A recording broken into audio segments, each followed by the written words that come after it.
اے پیغمبر میرے بندوں کو بتا دو کہ میں بڑا بخشنے والا ہوں، بڑا مہربان ہوں، اور یہ کہ میرا عذاب بھی درد دینے والا عذاب ہے۔ اور ان کو ابراہیم کے مہمانوں کا احوال سنا دو۔ جب وہ ابراہیم کے پاس آئے تو سلام کہا۔ انہوں نے کہا کہ ہمیں تو تم سے ڈر لگتا ہے۔ مہمانوں نے کہا کہ ڈریے نہیں، ہم آپ کو ایک دانش مند لڑکے کی خوشخبری دیتے ہیں۔ وہ بولے کہ جب مجھے بڑھاپے نے آ پکڑا تو تم خوشخبری دینے لگے، اب کاہے کی خوشخبری دیتے ہو؟ انہوں نے کہا کہ ہم آپ کو سچی خوشخبری دیتے ہیں، سو آپ مایوس نہ ہوں۔ ابراہیم نے کہا کہ اللہ کی رحمت سے مایوس ہونا تو گمراہوں کا کام ہے۔ پھر کہنے لگے کہ فرشتوں، تمہارا اصل کام کیا ہے؟ انہوں نے کہا کہ ہم ایک گناہگار قوم کی طرف بھیجے گئے ہیں کہ اس کو عذاب کریں، مگر لوط کے گھر والے کہ ان سب کو ہم بچا لیں گے، البتہ ان کی بیوی کہ اس کے لیے ہم نے ٹھہرا دیا ہے کہ وہ پیچھے رہ جائے گی۔ پھر جب فرشتے لوط کے گھر آئے تو انہوں نے کہا کہ تم تو ناآشنا سے لوگ ہو۔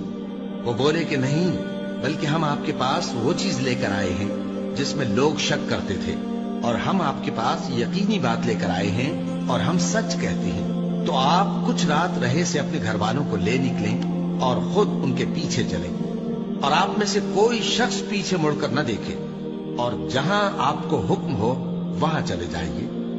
اور ہم نے لوط کی طرف وہی بھیجی کہ ان لوگوں کی جڑ صبح ہوتے ہوتے کاٹ دی جائے گی، اور اہل شہر لوط کے پاس خوش خوش دوڑے آئے۔ لوط نے کہا کہ یہ میرے مہمان ہیں، کہیں ان کے بارے میں مجھے رسوا نہ کرنا، اور اللہ سے ڈرو اور میری بے آبروئی نہ کرو۔ وہ بولے، کیا ہم نے تم کو سارے جہان کی حمایت و طرفداری سے منع نہیں کیا؟ انہوں نے کہا کہ اگر تمہیں کرنا ہی ہے تو یہ میری قوم کی لڑکیاں ہیں، ان سے شادی کر لو۔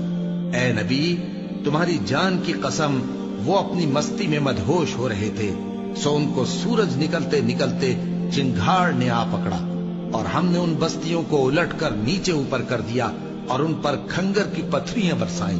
بے شک اس قصے میں اہل فراست کے لیے نشانی ہے، اور وہ بستیاں اب تک شام جانے والے سیدھے رستے پر موجود ہیں۔ بے شک اس میں ایمان لانے والوں کے لیے نشانی ہے۔ اور بن کے رہنے والے یعنی قوم شعیب کے لوگ بھی گناہگار تھے، تو ہم نے ان سے بھی بدلہ لیا، اور یہ دونوں شہر کھلے رستے پر موجود ہیں۔ اور وادی ہجر کے رہنے والوں نے بھی پیغمبروں کی تکذیب کی، ہم نے ان کو اپنی نشانیاں دی اور وہ ان سے منہ پھیرتے رہے، اور وہ پہاڑوں کو تراش تراش کر گھر بناتے تھے کہ امن و اطمینان سے رہیں گے۔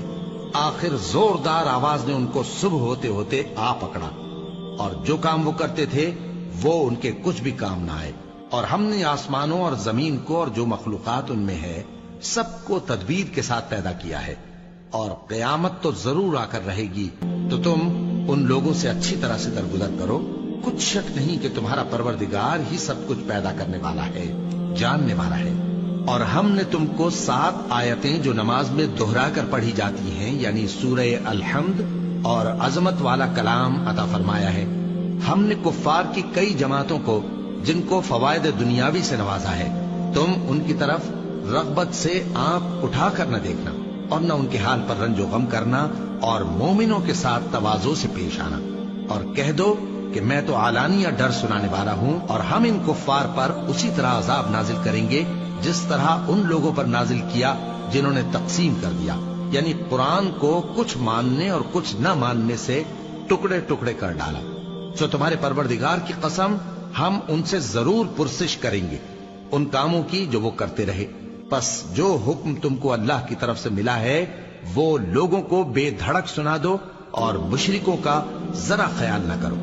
ہم تمہیں ان لوگوں کے شر سے بچانے کے لیے کافی ہیں جو تم سے ہنسی کرتے ہیں، جو اللہ کے ساتھ کوئی اور معبود قرار دیتے ہیں، سو ان قریب ان کو ان باتوں کا انجام معلوم ہو جائے گا۔ اور ہم جانتے ہیں کہ ان کی باتوں سے تمہارا دل تنگ ہوتا ہے، تو تم اپنے پروردگار کی تسبیح کہتے اور اس کی خوبیاں بیان کرتے رہو، اور سجدہ کرنے والوں میں سے ہو جاؤ، اور اپنے پروردگار کی عبادت کیے جاؤ یہاں تک کہ تمہاری موت کا وقت آ جائے۔